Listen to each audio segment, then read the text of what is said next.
하나님의 말씀 창세기 22장 1절부터 보겠습니다. 오늘 14절까지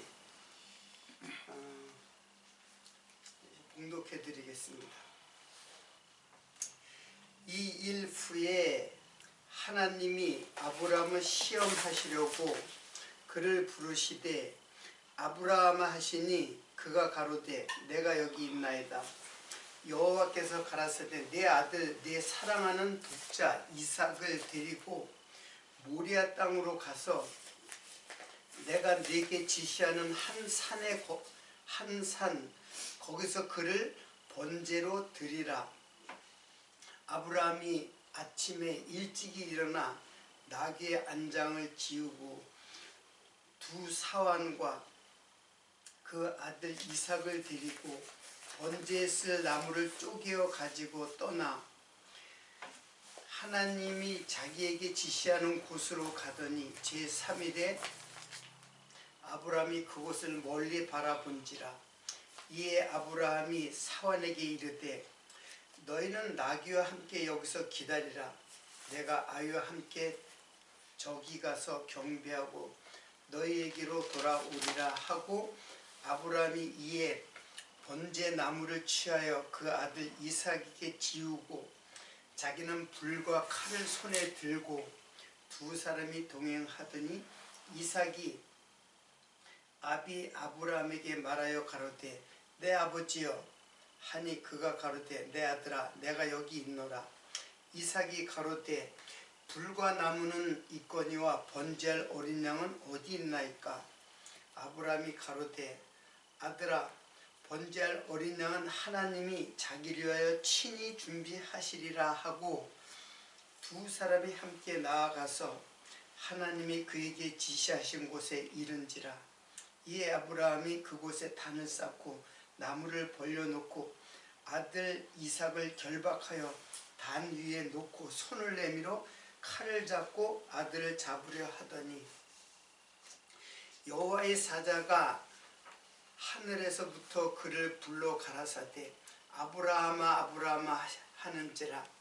아브라함이 가로되 내가 여기 있나이다 하매 사자가 가라사대 그 아이에게 네 손을 대지 말라. 아무 일도 그에게 하지 말라. 내가 내 아들 네 독자라도 내게 아끼지 아니하였으니 내가 이제야 내가 하나님을 경외하는 줄을 아노라. 아브라함이 눈을 들어 살펴본즉 한 수양이 뒤에 있는데 뿔이 수풀에 걸렸는지라. 아브라함이 가서 그 수양을 가져다가 아들을 대신하여 번제로 드렸더라. 아브라함이 그 땅 이름을 여호와 이레라 하였으므로 오늘까지 사람들이 이르기를 여호와의 산에서 준비되리라 하더라.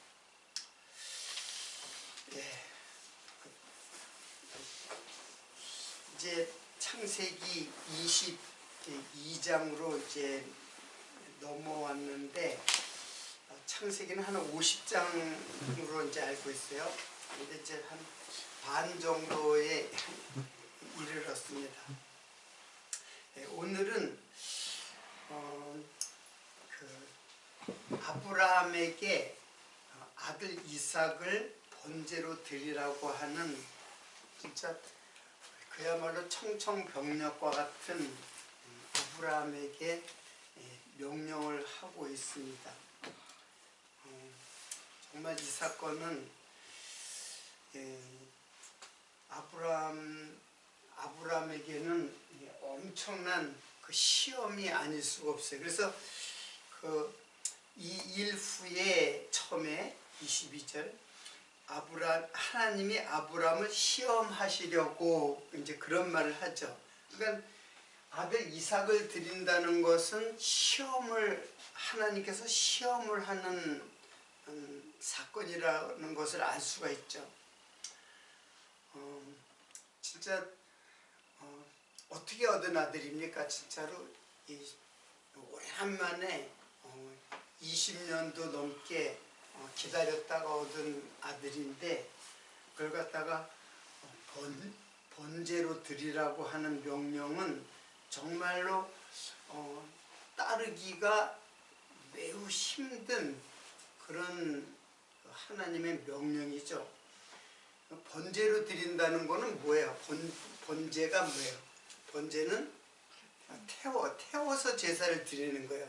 그 태우기 전에 어떻게 해야 돼요? 칼로다가 아들을 어떻게 해야 돼요? 죽여서 피를 흘려서 각을 떠가지고 다 해체한 다음에 태운 제사예요. 생각을 한번 해보세요. 그게 이제 나이가 정말 늙은 아브라함에게 그 일이 쉽지도 않을 뿐더러 자기 아들을 이렇게 칼로 찔러가지고 잡아서 피를 단에다 뿌리고 그리고 그 살을 갖다 다 태우라고 하는 이야기는 정말로 그렇게 따르기 쉽지 않은 하나님의 말씀이죠. 아마 그날 밤에 아브라함은 잠을 못 이뤘을 거예요. 한번 여러분 생각을 한번 해보세요. 그러니까 왜 성경에는 인간적인 범위는 하나도 없어요? 지금 오늘 읽은 대로 지금 그런 내용은 없죠? 네. 그냥 제가 상상을 하는 거예요. 그냥 상상을 하는데 분명히 그날 밤은 잠을 이룰 수가 없었을 거예요. 엄청나게 착잡한 심정이고 왜 하나님께서 나에게 이런 명령을 하시는 것일까?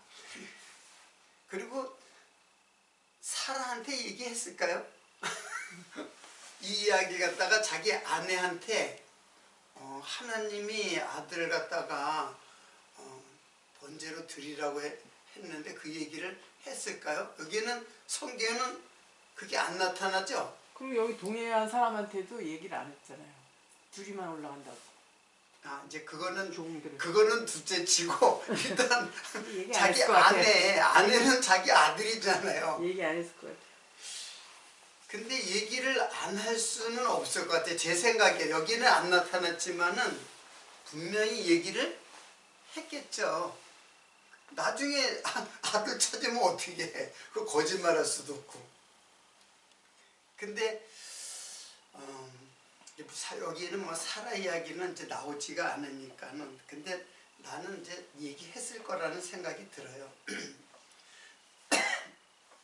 뭐 나중에 사라가 이삭 아들 어디 갔냐고 물으면 그때는 어떻게 대답을 해요? 거짓말 할 수도 없고.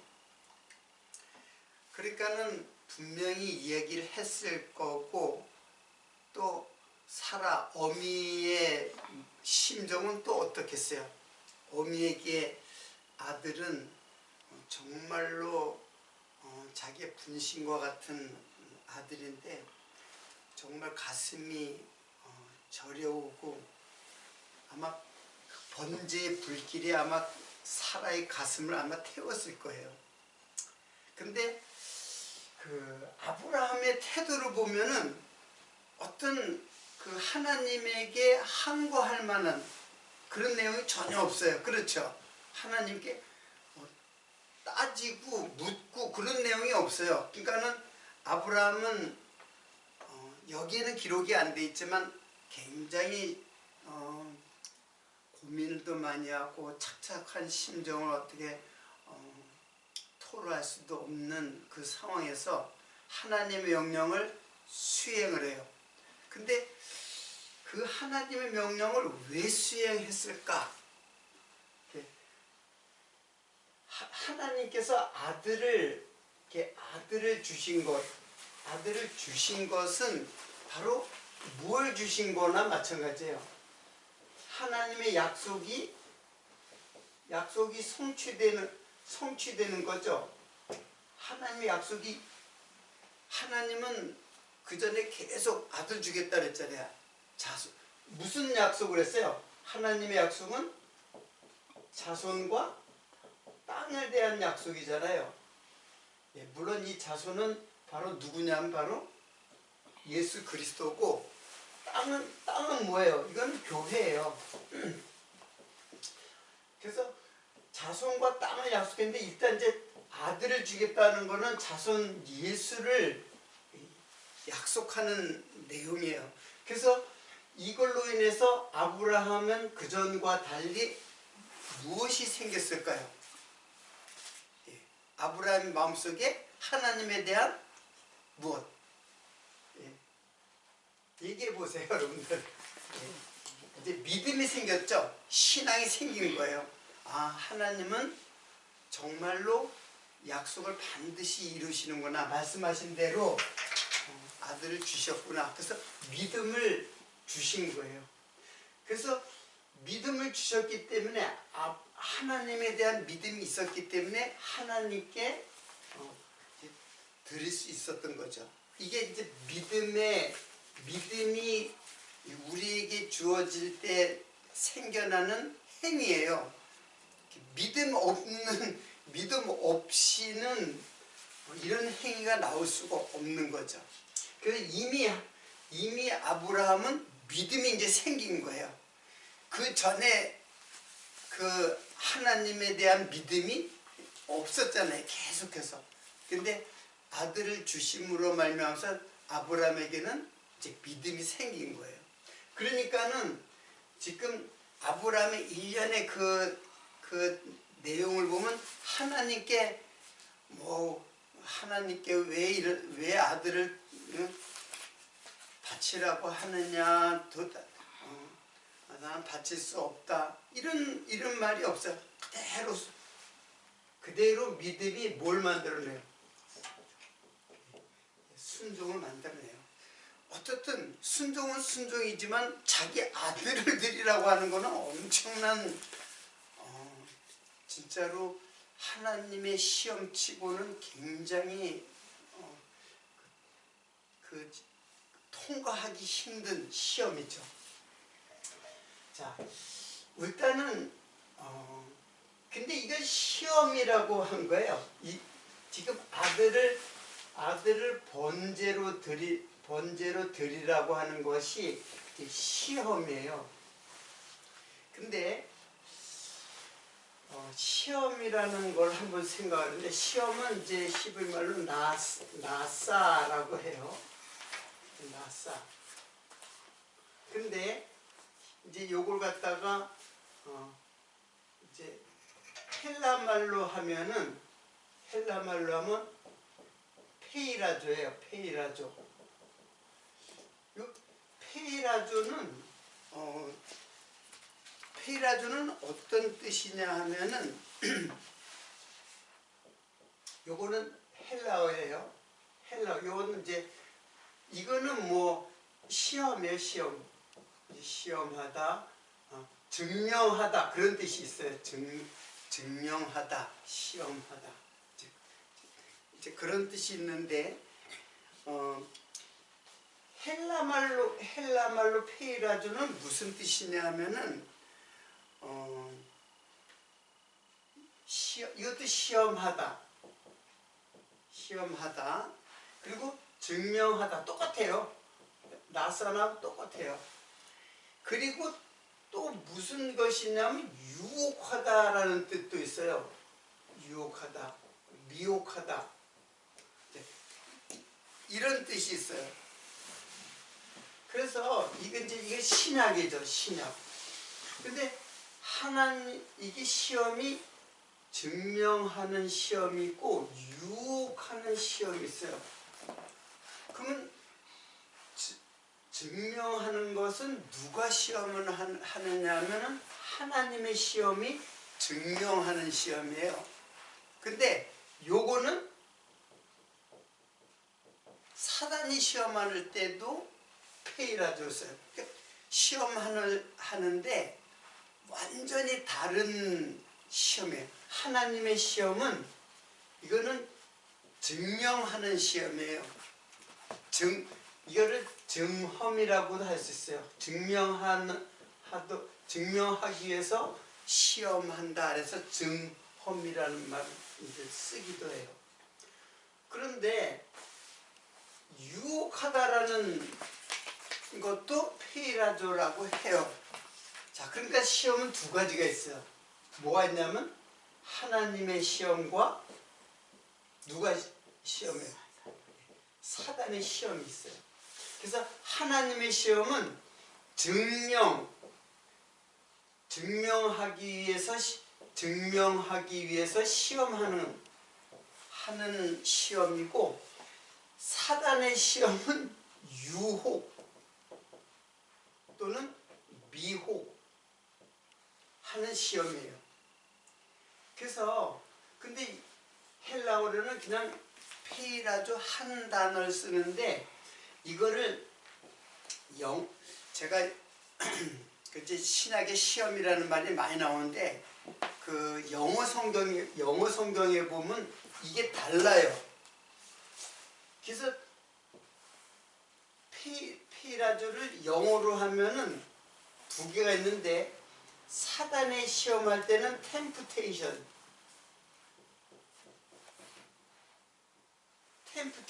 그래요. 이 템프테이션은 이거는 유혹하다, 미혹하다, 이제 거짓말로다가 유혹하는 거예요.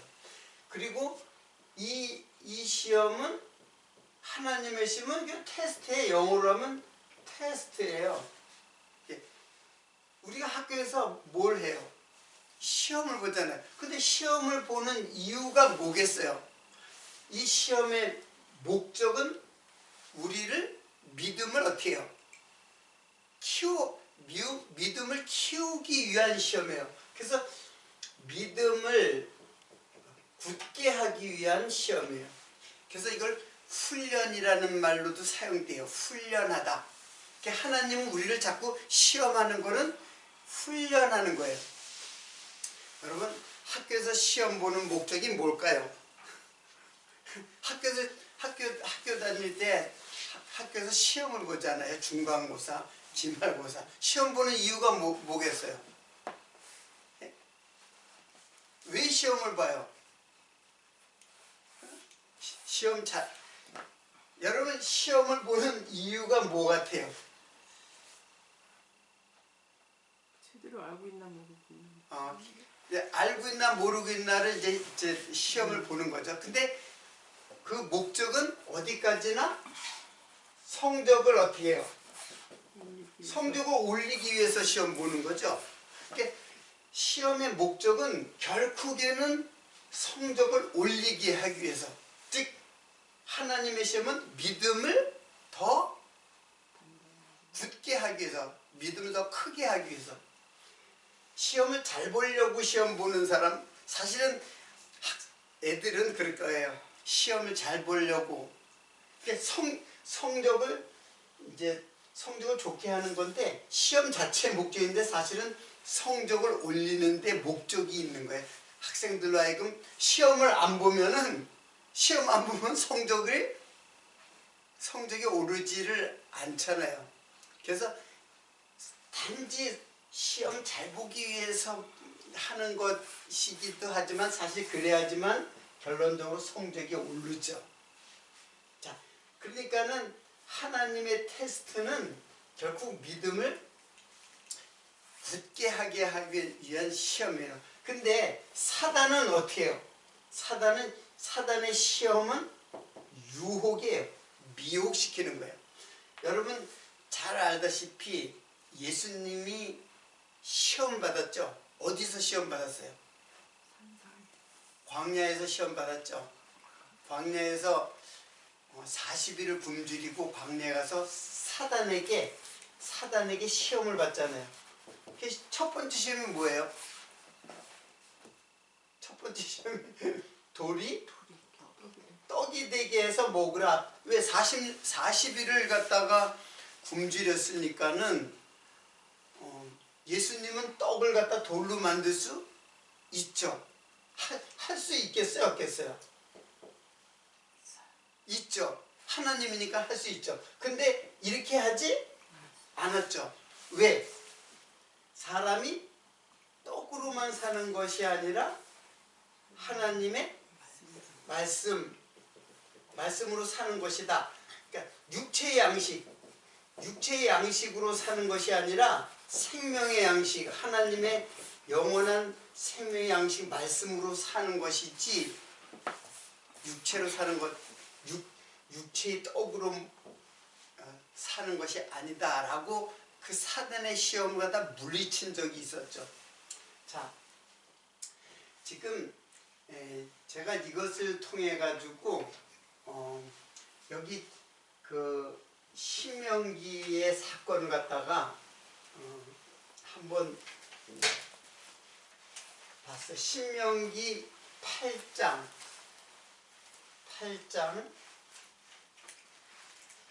2절로 3절까지 말씀을 한번 보겠습니다.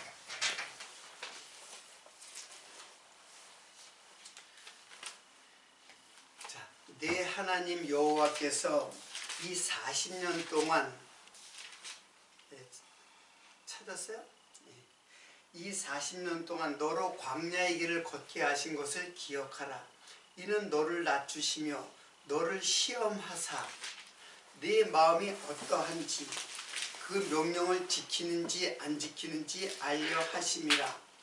너로 낮추시며 너로 줄이게 하시며 또 너도 알지 못하며 네 열조도 알지 못하던 만나를 네게 먹이신 것은 사람이 떡으로만 사는 것이 아니요 여호와의 입에서 나오는 모든 말씀으로 사는 줄을 너로 알게 하려 하심이라. 자, 이 사건은 잘 알죠. 지금 이스라엘 백성들이 어디를 지나서 홍해를 지나서 어디로 들어갔냐면 광야로 갔죠. 광야에서 몇십 년을 40년을 방황했어요. 근데 40년을 방황을 하면서 줄이게 하시고 거기를 40년을 갖다 발이 부르틀 정도로 걷게 하신 것은 그것은 너를 어때요? 이 광야 40년이 뭐라는 얘기예요? 시험이라는 얘기예요. 근데 잘 알다시피 제가 거듭 얘기죠. 광야 40년은 우리의 뭐예요? 인생이죠. 그리고 인생 전체가 뭐예요? 하나님의 시험이에요. 지금 우리가 살아가는 모든 삶이 다 하나님의 시험이에요. 그 시험에서 너를 낮추시고 그리고 하나님의 명령이 뭐예요? 네? 여기 하나님의 명령이 뭐예요? 율법이잖아요. 율법. 자, 율법을 갖다가 지키는지 안 지키는지 그걸 갖다가 어떻게 냈어요? 지키는지 안 지키는지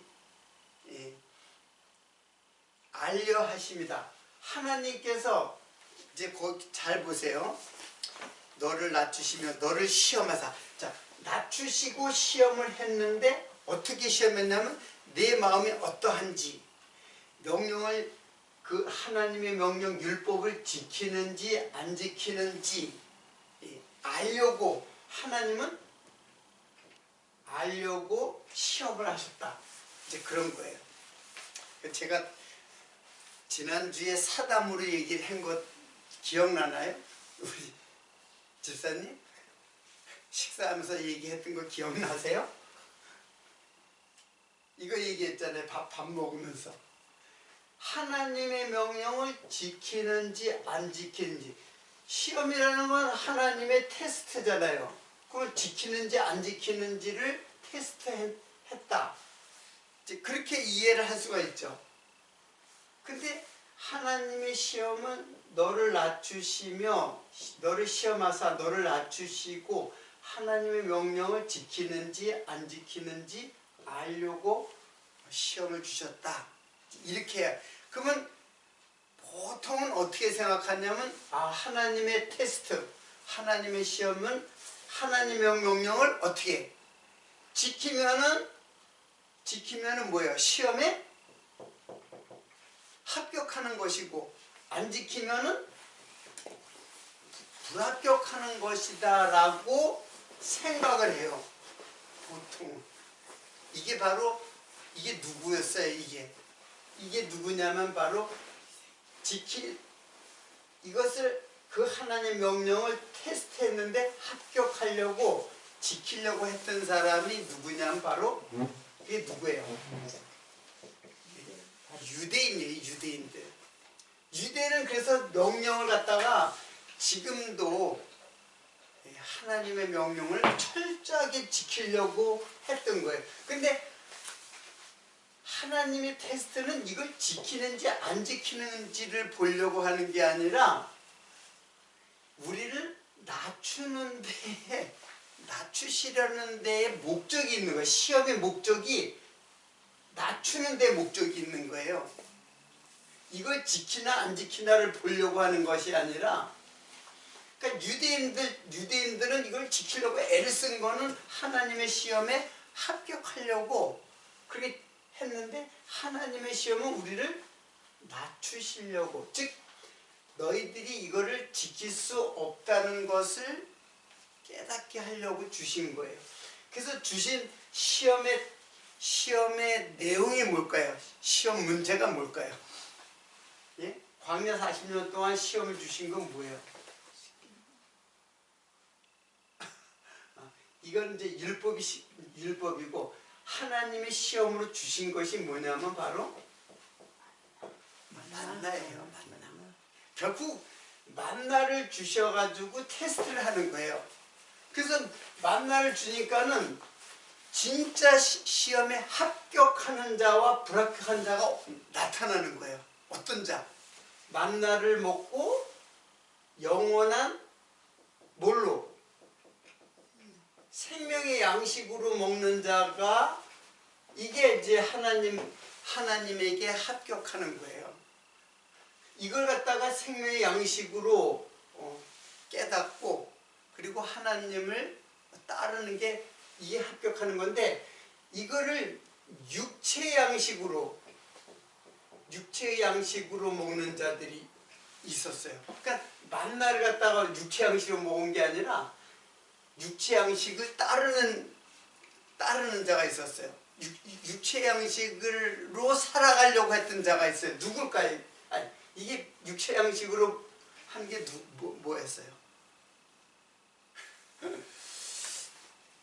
구약, 이거는 이제 다 알잖아요.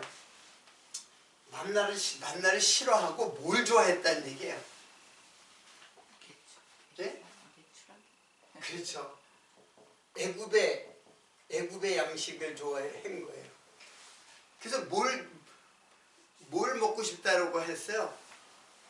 고기, 마늘, 부추, 수박, 뭐 이런 것들, 애굽에서 먹던 거를 좋아했어요. 즉 만나를 갖다가 싫어하고 이거를 좋아한 거예요. 이게 이제 하나님의 테스트의 목적이에요. 하나님 테스트는 지금 이것이 이 율법이 테스트가 아니라 사실은 만나가 테스트예요. 즉 예수 그리스도가 테스트예요. 예수 그리스도를 갖다가 내가 생명 양식으로 예수를 먹느냐, 아니면 세상 양식을 갖다가 육체 양식을 따르느냐, 이게 하나님의 테스트예요. 그래서 만나를 주었던 거예요. 하나님의 테스트가 율법이 아니라 바로 만나였던 거예요. 만나가 테스트. 그래서 이거 따르는지 아니면 만나를 싫어하든지, 그리고 세상 양식을 갖다가 쫓는지를 하나님은 테스트했던 거예요. 자, 이거는 굉장히 이게 이제 구약의 사건인데, 이 사건을 그대로 신약의 요한복음 6장을 한번 보세요.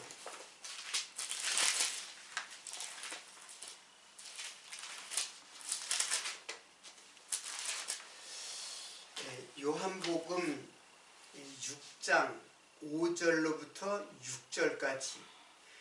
이제 요한복음 6장은 전체가 오병이어의 사건이 이제 기록돼 있어요.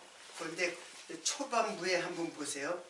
그 이제 5절부터 6절까지 보면 예수께서 눈을 들어 큰 무리가 자기에게 오는 것을 보시고 빌립에게 이르시되 우리가 어디서 떡을 사서 이 사람들로 먹게 하겠느냐 하시니 이렇게 말씀하시면 친히 어떻게 하실 것을 아시고 빌립을 시험코자 하심이라. 자, 여기는 광야 40년 이스라엘 백성들을 시험했는데 여기서는 빌립을 시험했어요. 그러니까 오병이어의 사건과 광야 40년의 그 만나 사건은 같은 사건이에요. 이걸 이제 병행구절로 사용되어지는 사건이에요. 그러니까 이게 오병이어의 사건이에요. 여기 이제 요한복음뿐만 아니라 마태, 마가, 누가복음 다 오병이어의 사건이 다 기록돼 있어요. 그리고 거기에 보면은 빈들이라고 했는데 빈들에서 이제 그 오병이어의 사건이 이제 일어난 곳인데 이 빈들이라는 말이 광야와 똑같은 말이에요. 단어가. 이거는 히브리 말이니까 미드바르지만은 이거는 이제 에레모스라고 하는 단어인데 똑같은 단어. 그러니까 이 사건과 이 사건은 바로 이 사건을 이 사건으로 지금 말씀하시고 있는 거예요. 여기는 무엇이 시험이었어요? 만나죠. 빌립은 먹을 것이 어디서 거기 보니까는 빌립에게 이르시되 우리가 어디서 떡을 사서 이 사람들을 먹게 하겠느냐. 그러니까 먹을 것 맞죠? 여기서는 예수님께 먹을 것이랬어요. 근데 어디서 먹을 것을 어디서 사서 먹게 하겠느냐 이제 이렇게 했죠. 이렇게 물었죠. 이게 시험이에요. 어디서 사서 이 많은 사람들 그때 모인 사람들이 몇 명이에요? 5,000명이죠. 장정만 5,000명이니까는 한 2만 명 이상 되겠죠. 그런데 예수님께서는 지금 이게 어디서 사서 먹게 하겠느냐 이렇게 말씀을 하시는 거예요. 근데 이게 바로 뭐예요? 이게 시험이라는 거예요. 이게 시험이라는 어디서 사서 먹겠느냐. 자, 거기는 지금 저 마을에서도 떨어진 데예요. 그리고 날은 벌써 어두웠어요. 그 사람들이 배가 고팠어요. 예수님이 말씀을 하시기 위해서 많은 사람들이 이제 따랐는데 그러면 어디서 사가지고 먹겠느냐? 이게 무슨 뜻이에요, 이게? 생각을 해보세요. 예수님이 이거 떡을 사는 곳이 어딘지 몰라서 지금 물은 걸까요? 지금 이게 뭐예요? 구약으로 보면 만나죠. 그러니까는 이게 어디서 사서 먹겠느냐 하는데 사실은 어디는 여러분 생각이 안 나요? 이게 지금 만나가 어디서 떨어져요? 하늘에서 떨어져요. 사서 어디서 사가지고 먹는 게 아니라 하늘에서 떨어지는 하늘의 양식이에요. 이게 구약으로 말하면 만나 이게 하늘의 양식이라는 얘기예요. 그러니까 어디서 살 수 있는 게 아니에요. 그리고 여기서 사서라고 했죠. 사서는 값을 줘야 되잖아요. 값없이 돈 없이 돈 없이 사는 양식이 뭐예요? 이게 하늘의 양식이에요. 이 땅에 우리가 먹는 양식은 뭐예요? 그건 다 값을 줘야죠. 노동의 값을 주고 돈을 줘야 되고 값을 줘서 사서 먹는데 하늘의 양식은 이게 거저예요.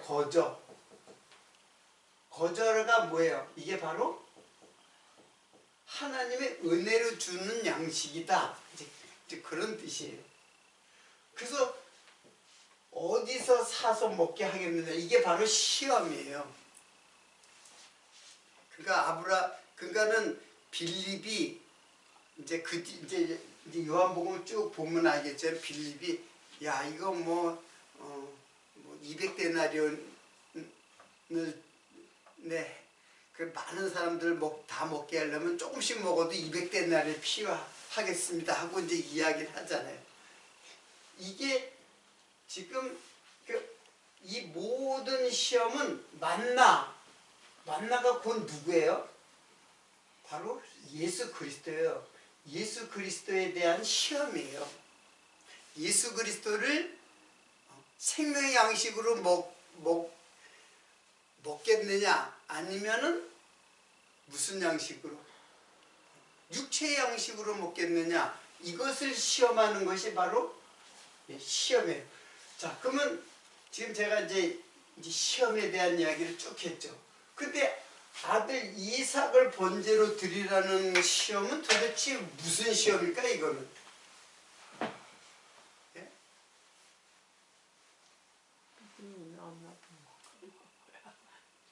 무슨 시험 같아요? 믿음이 있나 없나 보는 거. 결코 믿음이 있느냐 없느냐를 이제 믿음에 대한 시험인데, 이 아들은 지금 이 아브라함한테 아들은 자기 자신과 같은 거예요. 사라도 마찬가지. 자기 분신과 같은 거예요. 그걸 갖다 드리라고 하는 거는 자기를 어떻게 해요? 자기를 부인하는 것, 자기를 부정하는 거예요. 즉 자기 죽음이에요. 자기 죽음. 그러니까 이삭이 죽는 거는 자기 죽음이나 마찬가지인 거예요. 무슨 말씀인지 알겠죠? 이삭을 번제로 드리라고 하는 거는 자기를 죽이는 시험이에요. 그래서 자기를 부인하고, 마태복음 있잖아요. 누구든지 나를 따라오려거든 자기를 부인하고 자기 십자가를 지고, 자기 십자가를 지는 건 뭐예요? 자기 죽음이에요. 자기 십자가는 자기를 죽고, 그리고 나를 쫓을 것이라. 그리고 누구를 쫓으라? 예수를 쫓는다. 예수를 쫓는 것이 뭐예요? 예수를 시인하는 거죠. 예수를 믿는 것이죠. 이게 아들 이삭, 이 아들 이삭 요거는 바로 예수 그리스도예요. 근데 육체의 아들로 보면은 이거를 육체로 보면 자기를 갖다가 이 아들은 하나님이 주신 것이다 라고 믿지 않고 내가 얻은 것이다 라고 믿으면은 번제로 드릴 수가 없는 거죠.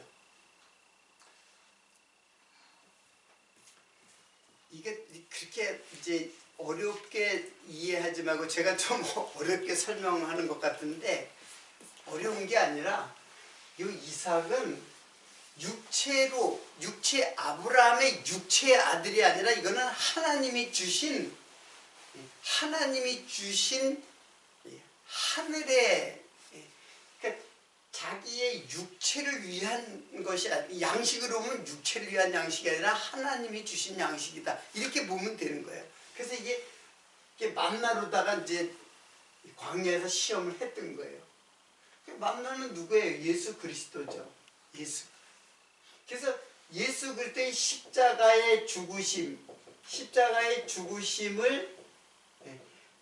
죽으심으로 생명의 양식을 삼는 것, 생명의 양식으로 삼는 것이 이게 이제 번제로 드리는 것이고, 이거를 안 되겠다고 하면은, 이거는 자기 아들은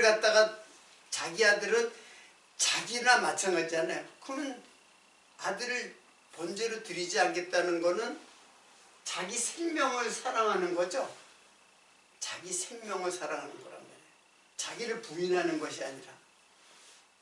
그래서 결국은 누구를 증명하기 위한 거냐면 바로 예수의 십자가를 증명하기 위한 말씀이에요. 이게 이삭은 바로 오실자 예수 그리스도의 모형의 사건이에요.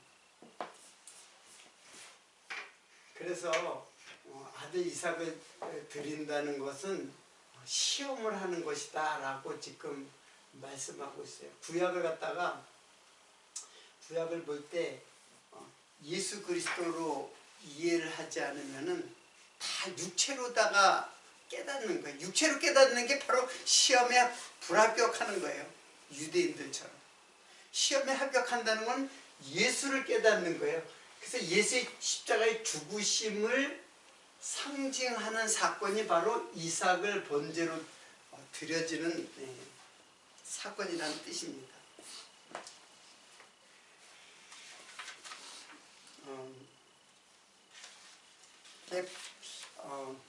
그래서 이제 아브라함이 이제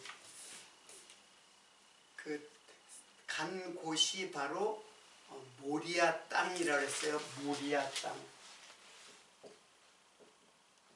모리아.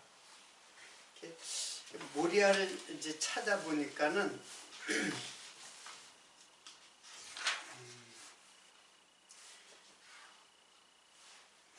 잘 안 보이네.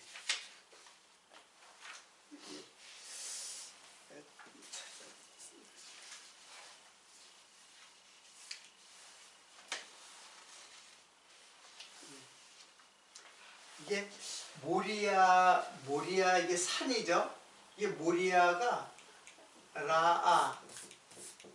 라아하고 아흐 라 플러스 아흐 야흐의 합성어예요. 근데 라는 보다예요. 보다 바라보다 이렇게 보다라는 뜻이고 야흐는 이게 여호와의 이게 압축형이에요.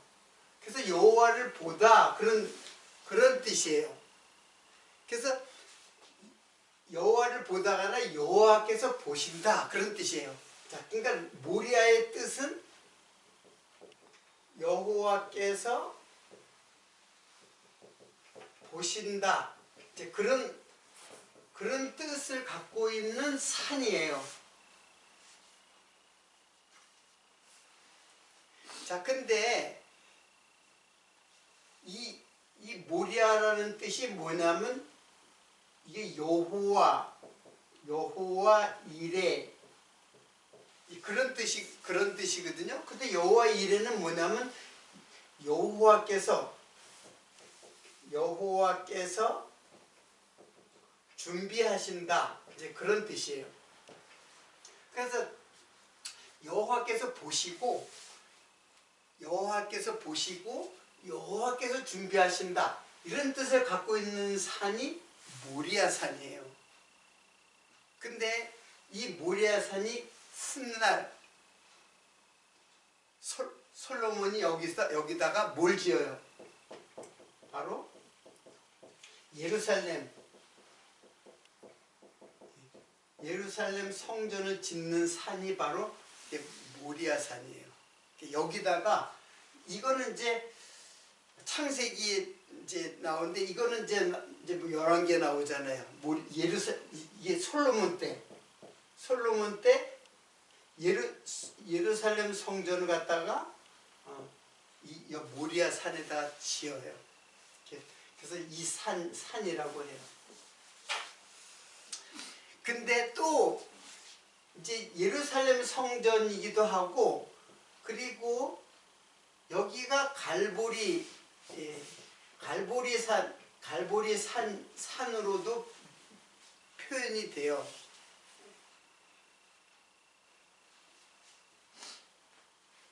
이제 잘 들어보세요. 이 갈보리 산이 예루살렘 성전이 있는 산이 아니라 이거는 갈보리 산은 예수께서 죽으신 십자가에 못 박혀 죽으시는 산이거든요. 이걸 상징한다는 얘기예요. 이 산이 아니라 이 산은 모리아산을 상징하는 산. 그러니까 모리아산은 모리아산이고 갈보리산은 갈보리산이거든요. 근데 갈보리산이 무슨 산을 상징하냐면 모리아산을 상징한다 그런 뜻이에요. 왜? 예수님이 갈보리산에서 죽으셨으니까. 그리고 모리아산은 바로 예루살렘 성전의 터전이고, 그래서 이거는 상징적으로 바로 예수님이 죽으신 곳 갈보리산, 바로 그것이 바로 예루살렘 성전 터다라고 이제 그 모형으로 보여주는 거예요. 자, 근데 이 산을 또 시온산이라고도 해요. 시온산.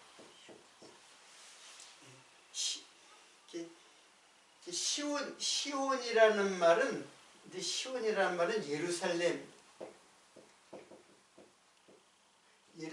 언덕, 이제 언덕이에요. 예루살렘 언덕인데 이것은 이제 시온산이라고 하는데 이건 결코 예루살렘 성전을 의미하는 산이에요. 사실 예루살렘 성전이 이제 언덕 위에, 산 위에다가 세워졌거든요. 그래서 그 산을 이제 시온산이라 그러는데, 그 시온은 예루살렘 언덕, 거기 위에 이제 성전이 세워졌다, 이제 그런 뜻이에요. 자, 그러면 제가 지금 모리아로부터 시작해서 예루살렘 그리고 시온, 이게 다 이제 같은 산이에요. 예루살렘 성전이 모리아산에 세워졌고 거기 그것을 시온산이라고 해요. 근데 시온이라는 말은 이게 이제 이거는 시온이라는 말은 이제 헬라 말인데 이걸 히브리 말로 하면 치온이에요. 치온. 치온인데 이 시온산은 그러니까 예루살렘 언덕을 갖다 시온이라고 이제 그 지형을 얘기했는데, 치온이라고 하는 히브리 말의 뜻은 뭐냐면은 이거는 안내하는 표시, 안내하는 기둥, 이제 그런 뜻이에요. 그러니까는 시온산이 이 갈보리산에서 죽으셨는데 이게 예루살렘 성전을 상징하는 거라 그랬잖아요. 왜냐하면 바로 이삭이 모리아산에서 이제 그 번제로 드렸던 것은 바로 예수님께서 갈보리산에서 십자가에 죽으실 것에 대한 모형이라 그랬잖아요. 그러니까는 그 예루살렘 성전이 시온산이라는 거는, 이 치온이라는 거는 바로 안내하는 표시, 기둥, 이게 바로 누구예요? 예수 그리스도의 십자가 기둥이 세워진 곳이고, 그리고 그것을 표시하는 데가 치온이에요. 그래서 시온은 지금 유대인들이 시오니즘이라고 그러는데, 유대인들이 시온 사상은 뭐냐면 이 예루살렘 성전을 다시 짓겠다고 하는 것이 시온 사상이에요. 시오니즘. 근데 진짜 시오니즘은 뭐예요? 진짜 시오니즘은 예수님이 십자가에 죽으신 것을 깨닫고, 그리고 예수님이 십자가에 죽으시는 이 사건이 바로 승리하시는 사건으로 깨닫는 것이 바로 시온 사상의 원래 하나님께서 시온산을 갖다가 이제 그 시온의 영광을 갖다가 이제 알려주기 위한 건데, 유대인들은 예루살렘 성전을 회복하는데 그것이 시온 사상이에요. 그들의 시온 사상. 그러니까 이거는 예수를 육체로 깨닫는 거죠. 우리는 예수의 죽으심이 바로 승리의 모습이다라고 깨닫는 것, 즉 예수님 십자가가 바로 하나님의 영광의 승리거든요. 자, 그러면 그걸 어떻게 알 수 있느냐?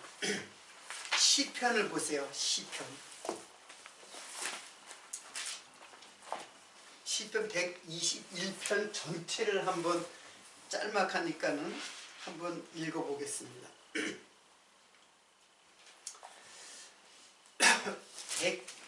121편입니다.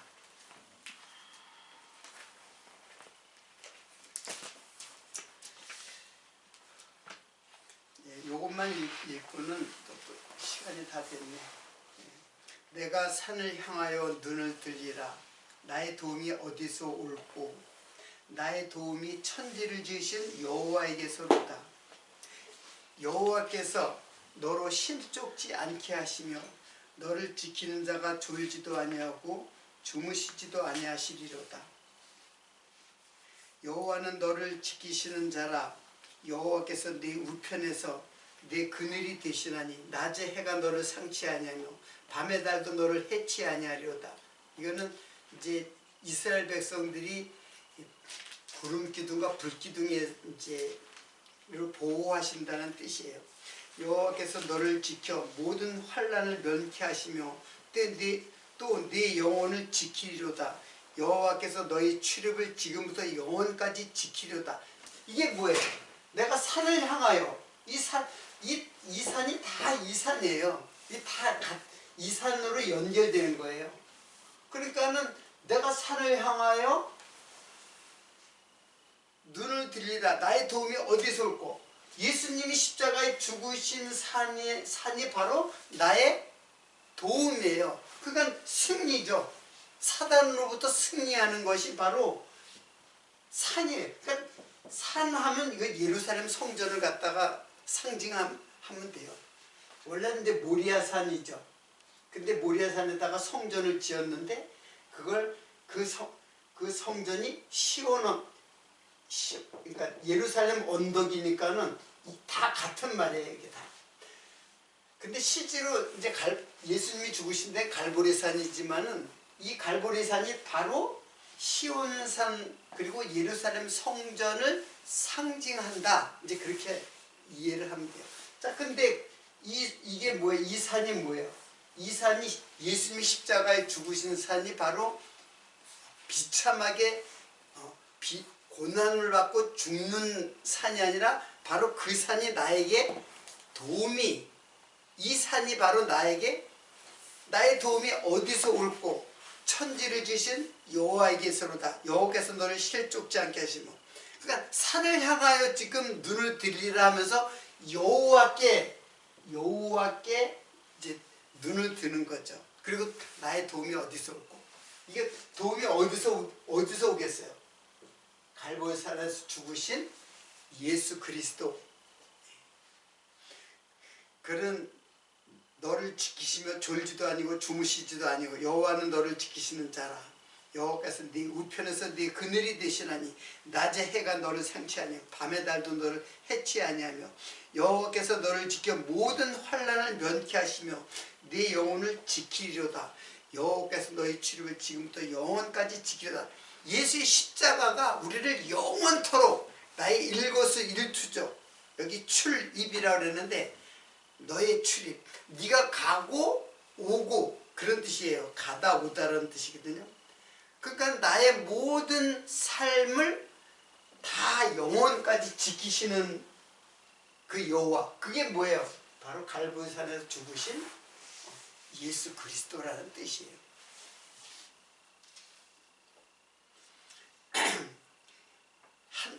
요거 썼으니까 한 구절 더 찾아볼게요. 계시록 14장 1절.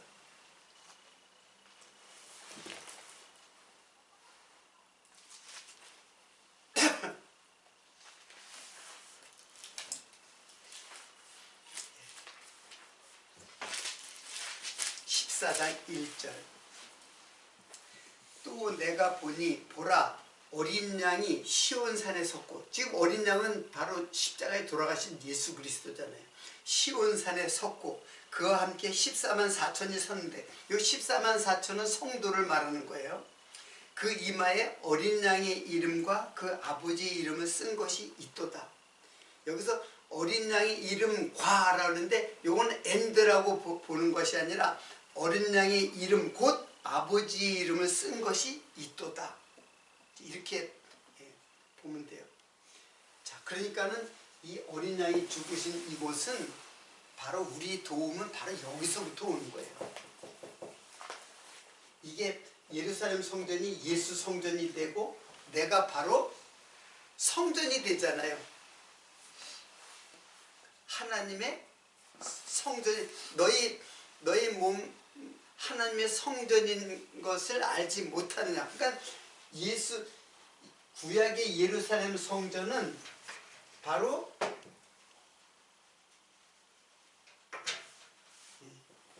예수 십자가에 죽으신 그 성전을 말하는 것이고, 이것은 나중에 성도가 뭐예요? 하나님의 전이라 했잖아. 하나님의 전. 그러니까 다 성전이에요. 이것도 성전이고 이것도 성전. 이거는 성부 하나님의 성전. 이건 성자 예수님의 성전. 이거는 내 안에 성령이 계시니까는, 그러니까 성부 성자 성령에 다 이렇게 연결이 되는 거예요. 결국 우리는 예수 그리스도의 그 십자가의 죽으심은 우리들이 그 사단의 시험을 이길 수 있는 하나님의 성전, 곧 예수 그리스도예요. 이제는 우리는 성령이 내 안에 계심으로 말미암아 사단을 다 이길 수가 있죠. 자, 이와 같은 말씀을 지금 아들 이삭의 번제로 드리는 사건을 통해서 지금 하나님께서 우리에게 계시해 주고 있습니다. 다음 시간에는 이제 이렇게 번제로 드려지는 이삭의 사건을 조금 더 깊이 있게 그 뒤에 말씀을 상고하도록 하고, 오늘은 여기서 마치도록 하겠습니다.